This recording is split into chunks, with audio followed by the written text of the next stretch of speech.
प्यारे बच्चों, आज हम लोग वृत्त पर आधारित बहुत ही महत्वपूर्ण प्रश्नों को हल करना सीखेंगे, जो कि लगातार कंपटीशन में आ रहे हैं।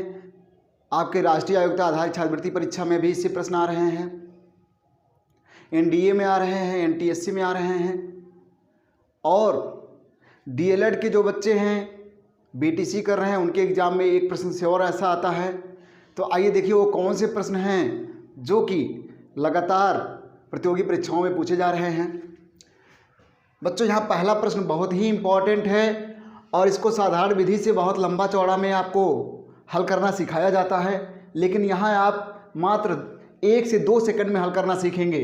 ये प्रश्न क्या है देखिए, एक वृत्त में केंद्र से 12 सेंटीमीटर की दूरी पर स्थित जीवा की लंबाई 10 सेंटीमीटर है, तो केंद्र से 5 सेंटीमीटर की दूरी पर स्थित जीवा की लंबाई क्या होगी।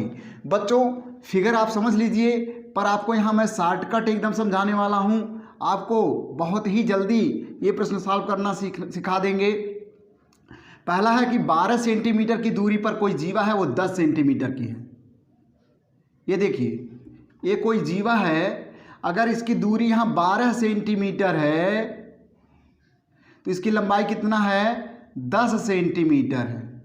अब उल्टे प्रश्न कहा गया है कि केंद्र से 5 सेंटीमीटर की दूरी पर कोई केंद्र से 5 सेंटीमीटर की दूरी पर, यहाँ से 5 ही सेंटीमीटर की दूरी पर अगर कोई है जीवा सीढ़ी, तो इसकी लंबाई आपको बताना है। ये 5 सेंटीमीटर की दूरी पर है। ओ, यहाँ पर ये केंद्र ओ है, यहाँ पर ये दूरी ON है, तो यहाँ OM है। तो बच्चों, ये फिगर आप देख रहे हैं, इससे बहुत सारे टीचर समझाते हैं कि यहाँ हम त्रिज्या निकालते हैं फिर यहाँ से हल करते हैं, लेकिन बच्चों ऐसा कुछ भी नहीं करना है। जब भी आपको 2 जीवा से संबंधित प्रश्न आ जाएगा तो आपको हल करेंगे 1 से 2 सेकंड में।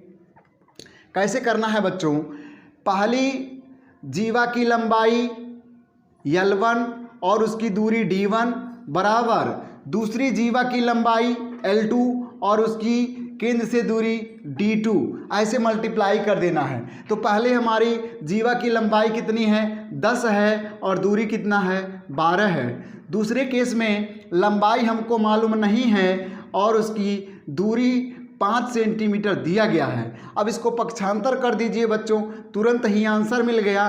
कुछ भी आपको ज़्यादा सोचने विचारने की ज़रूरत नहीं है। 5 से काटेंगे तो क्या आ जाएगा, यहाँ पर 2 आ जाएगा, और 12 दूना कितना हो जाएगा, 24 सेंटीमीटर हो जाएगा। इसलिए बच्चों आपका ये जो जीवा की लंबाई हो जाएगी वो 24 सेमी हो जाएगी। तो ये आप फटाफट हल कर देंगे, इसमें बहुत लंबा चौड़ा सॉल्व करने की ज़रूरत नहीं है। जैसे जैसे जीवा केंद्र से नज़दीक होती जाती है वैसे वैसे जीवा की लंबाई बढ़ती जाती है। तो इस तरह से आपको करना क्या है कि ये दूरी गुणे ये दूरी बराबर ये दूरी गुणे ये लंबाई, इस तरह से आप सॉल्व करेंगे, फटाफट प्रश्न हो जाएगा। तो आपको ये समझ में आ गया होगा, है ना बच्चों। आइए अब हम लोग दूसरा प्रश्न करते हैं। बच्चों, दूसरा प्रश्न राष्ट्रीय आयोग्यता आधारित छात्रवृत्ति परीक्षा 2018 में आया हुआ है। एक वृत्त की त्रिज्या 10 सेंटीमीटर है एवं इसकी एक जीवा 16 सेंटीमीटर है, तो इसकी केंद्र से दूरी क्या होगी।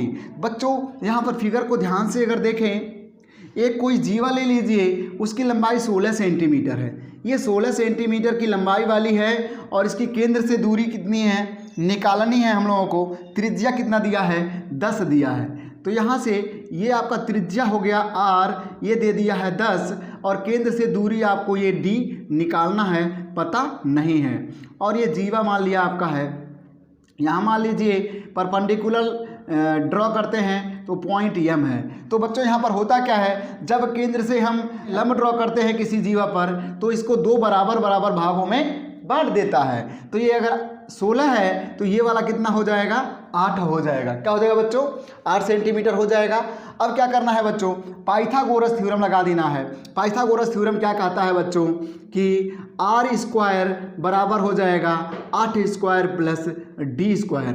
R के जगह पे आप क्या लिखेंगे बच्चों, 10 स्क्वायर लिख देंगे और 8 टाइम 64 हो जाएगा और प्लस डी स्क्वायर, ये दूरी हमको पता करना है। यहाँ देखिए ये 100 हो गया 10 का स्क्वायर, इसमें से 64 को आप क्या करेंगे, घटाएंगे तो आएगा डी स्क्वायर। डी का मतलब डिस्टेंस यानी दूरी, तो यहाँ पर घटाएंगे तो कितना आ जाएगा, 36 आ जाएगा, ये हो जाएगा डी स्क्वायर। इसलिए डी का मान आपका निकल के आ जाएगा √36 यानी 36 का वर्गमूल। तो 36 का वर्गमूल क्या होता है बच्चों, 6 होता है। इसलिए दूरी क्या निकल के आ गई है, 6 सेंटीमीटर आ गई है। आपके ऑप्शन में ऑप्शन नंबर बी दिया हुआ है, इसलिए ये उत्तर आपका सही हो जाता है। प्यारे बच्चों देखिए प्रश्न संख्या 3 बहुत ही इंपॉर्टेंट है, जो कि प्रश्न संख्या 1 के ही तरह है, और ये क्लास 8th और क्लास 10th के बुक में दिया गया है। NCERT के बुक में भी ऐसे प्रश्न हैं जो कि 10th के बोर्ड एग्जाम में भी आते हैं।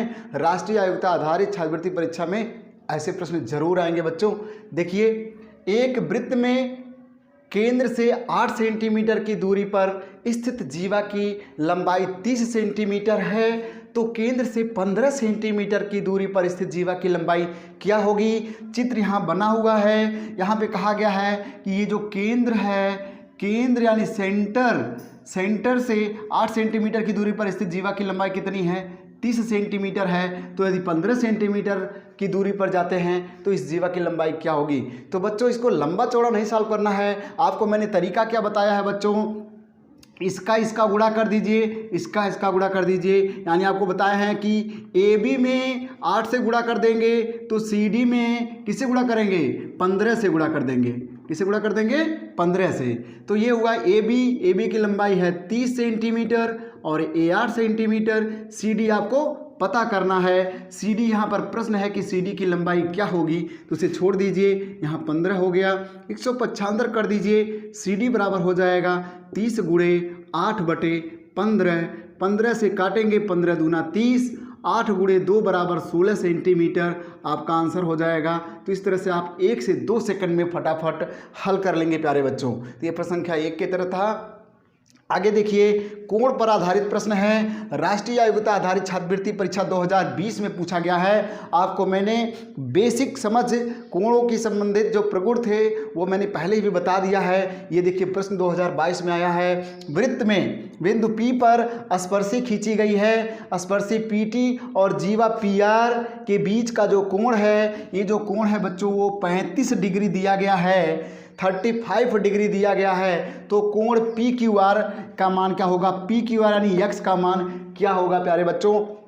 तो बहुत ही ये आसान भी है, इम्पॉर्टेंट है। डियर स्टूडेंट्स आपको बताया था कि स्पर्शी और जीवा के बीच का जो कोण होता है अल्टरनेट एंगल के बराबर होता है। इसी जीवा और स्पर्शी के बीच में जो कोण बनता है, इसी जीवा पर परिधि पर अन्य जगह पर कहीं भी कोण बनता है तो दोनों आपस में बराबर होते हैं बच्चों। तो ये बराबर हो गया, यानी कोण PQR यानी x का मान जो होगा वो सीधे सीधे आप 35 लिख देंगे, इसमें कोई भी दिक्कत नहीं है। ये प्रॉपर्टी ही है बच्चों कि स्पर्शी और जीवा के बीच का जो कोण होता है इसी जीवा पर अल्टरनेट सेगमेंट में जो भी एंगल बनता है उसके बराबर होता है। तो देखते ही फटाफट इसे हल कर देंगे। पिछले वीडियो को देख लेंगे, बेसिक कॉन्सेप्ट वहाँ सारे कोणों के समझा दिए गए हैं। अगला प्रश्न हमारा 5वां प्रश्न है बच्चों, 2022 में पूछा गया है राष्ट्रीय आयोग्यता आधारित छात्रवृत्ति परीक्षा में। इसे देखते ही आप हल कर लेंगे।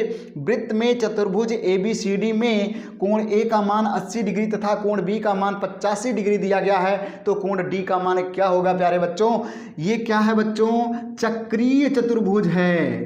चक्रीय चतुर्भुज किसे कहते हैं, आपको बताया गया है कि वह चतुर्भुज जो वृत्त की परिधि पर लाई करता है, वृत्त की परिधि पर होता है, उसे क्या कहते हैं हम लोग, चक्रीय चतुर्भुज कहते हैं। इसके चारों शीर्ष वृत्त की परिधि पर है। तो इसमें आपको बताया गया है प्यारे बच्चों, आमने सामने के कोण यानी angle A plus angle C बराबर 180 डिग्री होता है, angle B plus angle D बराबर 180 अंश होता है। तो यदि आपको D निकालना है कोण डी निकालना है तो ये 180 में से आप बी को क्या करेंगे, घटा देंगे प्यारे बच्चों। तो आप 180 में से कितना घटाएंगे, बी का मान घटाएंगे 85 डिग्री घटा देंगे तो 95 डिग्री आंसर आ जाएगा। इस तरह से कोण डी यानी एक्स का मान आपको निकालने में कोई भी दिक्कत नहीं होगी प्यारे बच्चों। इसी तरह से यदि आपको कोण सी निकालना होता तो कोण सी निकालने के लिए यहाँ से देखिए 180 में से ए को घटा देते, क्योंकि ये दोनों मिला करके कितना होता है 180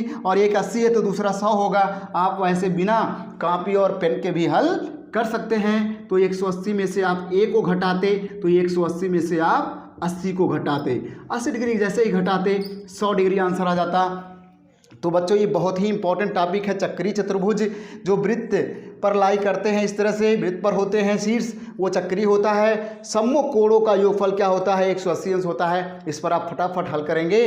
बच्चों आज के वीडियो में ये 5 प्रश्न बहुत ही इंपॉर्टेंट रहे। अगली वीडियो में और भी प्रश्नों को मैं सम्मिलित करूंगा, जिससे कि वृत्त के जो भी प्रश्न होंगे आप हल करके ही आएंगे। धन्यवाद।